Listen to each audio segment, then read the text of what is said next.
We're looking at something that seems to be a kind of continent-wide shift.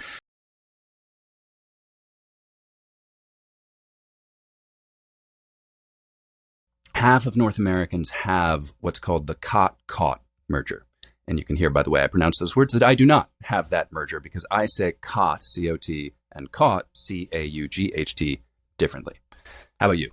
I caught the apple. I sleep on a cot. If you're not merged, you're real close. You're like, right, like in progress.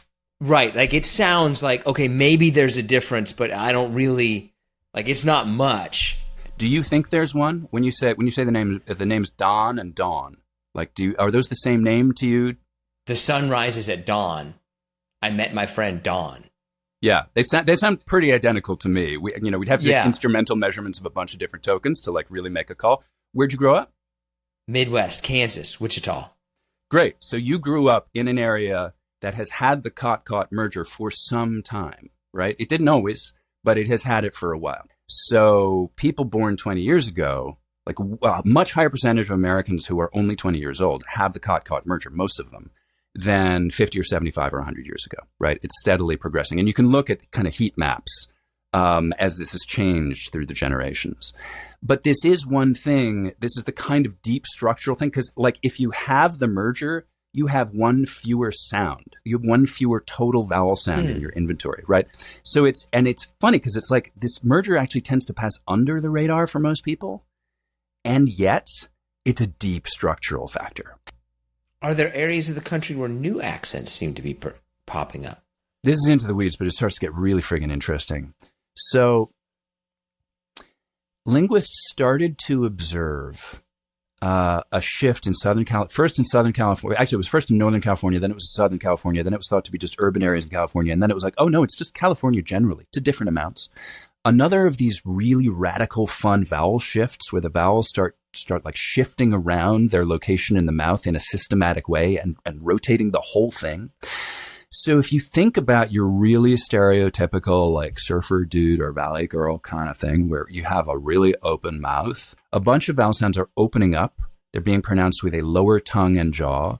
So as in for me, dress is starting to sound like as in trap. Or if I were to use words that, would sound the same, like bed and bad, right? So bed in a California accent starts to sound like bad. And bad is getting even more open and going like bad. So almost like bod, like halfway to bod. At the same time, this cot-caught merger is happening. Like it's general across California, has been for some time. Tiny little carve-out area around the Bay Area where it's making inroads, but like, they're still holding on with a distinction to some extent there. But for the most part, has this cot-caught. And like Boston, they're starting to go to use like a slightly lip-rounded vowel, so caught. Right, for both, right? So walk and talk and coffee and caught and lot and hospital and stop, right? So that, and then you've also got what's a back vowel, which is ooh, traditionally, starting to come way forward into something like ooh, right? So you've got dude. And what that ends up doing is we can actually draw a visual map of where your tongue is in your mouth. And linguists do this all the time to understand what's going on with these movements of vowels.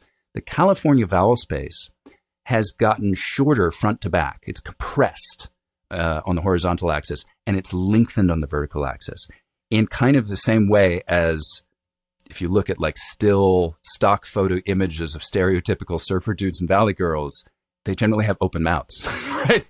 So there's that kind of open mouth posture. And by the way, smiling, like pulling your lip corners back, also has a similar acoustic effect to many of these things. Crazy thing is, very similar changes, not the goose fronting, but the open vowel things and the cot-caught merger happening in Canada. And relatively recently, some sociolinguists started going, wait a second. We've known for a while that this California vowel change and this Canadian vowel change are like really similar to each other, maybe happening for kind of similar structural reasons. People are now going, wait a second, they're the same thing. And it's not isolated to California and Canada. So you can find, and it's especially younger people, with very similar, all of these key structural phenomena that are changing in really similar ways, kind of across North America. So we are looking at, this is something, the research on this is still kind of new and emerging, but we're looking at something that seems to be a kind of continent-wide shift, not happening to the same degree, you know, in the same place at all times necessarily, but they are connected, and they do broadly seem to be arising. Ultimately, you know, a big part of it is that cot-caught merger, because of the way that that's removing one vowel from the system, giving the others a little more space to spread out. Does everyone have an accent? Like, whether they know it or not, does everyone have an accent? Everybody has an accent, whether you know it or not. An accent is just the particular ways that we realize the sounds of a language variety that we speak, right? So, you know, the vowel and consonant sounds and intonation and melody, that's an accent. It's the sounds. But that's an accent, and you can't not have one unless you're not talking. How did they kind of develop? The fundamental rule of thumb is this basic bit of human code that we've got, which says talk like the others talk. We've measured this, linguists have measured this over and over and over again, in place after place, in language after language, in context after context. And it basically always happens. If we're face to face talking to another human, our accents start to converge towards each other. But that phenomenon, which people think is a sort of like, oh, it's so funny when someone goes somewhere and they start to sound more like the place, it is actually what accounts for how we acquire our native accents in the first place. We learn language very, very, very early, right, from our early caregivers. But very quickly, as soon as we start having, you know, other kids our age, right, that we're going to school with, nursery school, kindergarten, we start to sound like them. So we get this basic linguistic maxim, which is that people sound like their peers, not their parents. And it's funny because it's, you know, and this is something, I think it's a point that's sort of worth lingering on just for a second, because, you know, very, very frequently people want to ask me a question about their accent or their husband's accent or something like that. And they always start with a little biography that always includes where their parents are from.